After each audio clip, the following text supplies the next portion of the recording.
এসব ভালো করে ইয়াদ করেছো? হ্যাঁ, কয়েকটা ধরি বলো। হারাকাত কাকে বলে? হ্যাঁ, জোরে বলবে। হরফে মাদ্দা কয়টি?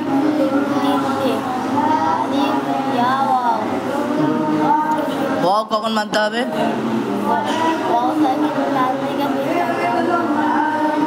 ক আলিফ টান হবে,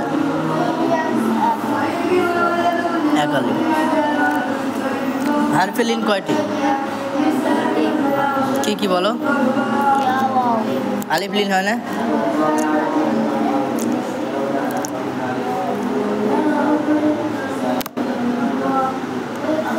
উল্টা পেশ কার সমান? আর খারাজের তানমিন কাকে বলে? তানমিন বলে। আর নুন সাকিন?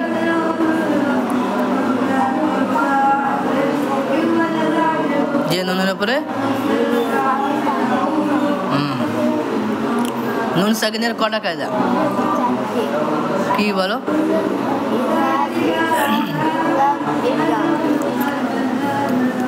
ইকলাবের কয়টি অক্ষর?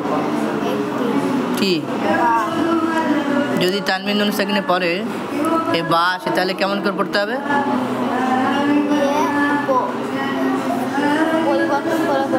আচ্ছা, তাকে ইকলাব বলে।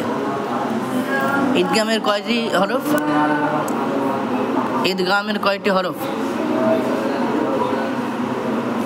নুন সাকিনের চারটি কায়দা, ইজার, ইকফা, ইকলাব, ঈদগাম। ঈদগামের কয়টি অক্ষর? কি বলো?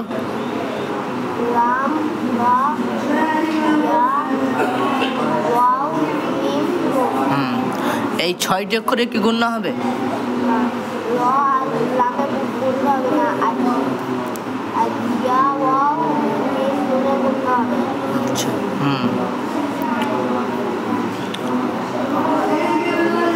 কার পরে আসলে গুণ হবে এই 4টি অক্ষর?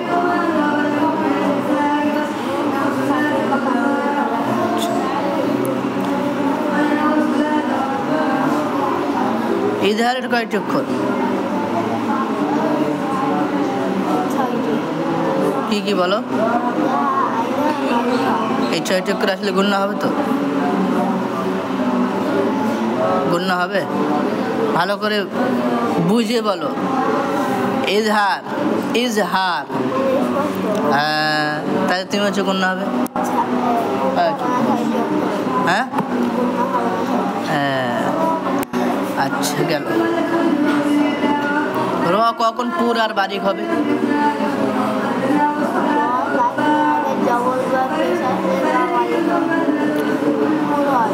হ্যাঁ, আর একবার বলো। র সাকিনের আগে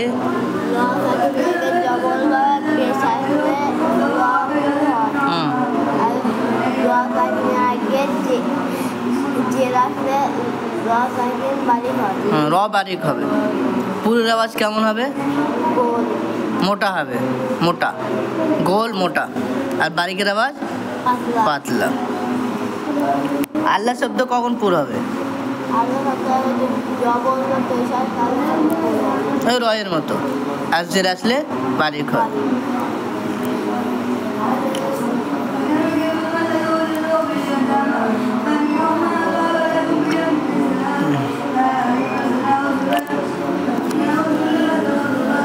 আলিফ লাম কমারি কখন হবে?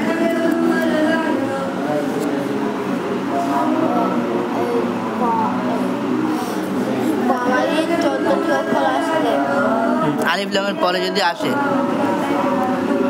আলিফ লামের পরে যদি কমারির অক্ষর আসে, আলিফ লাম দুটোই বাদ যাবে তো?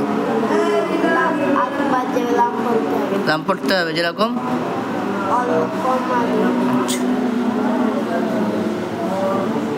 মিম সাকিনের কটা কায়দা? কি বলো?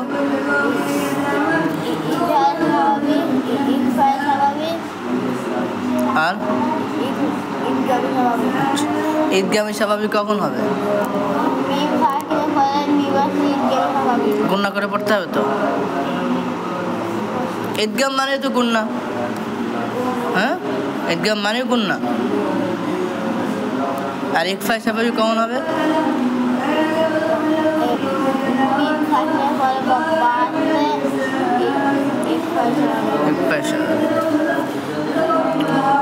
আচ্ছা, মাদ্দে মুত্তাসিল কখন হবে?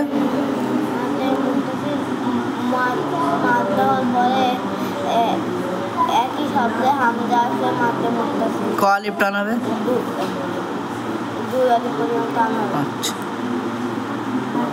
তুমি পাস।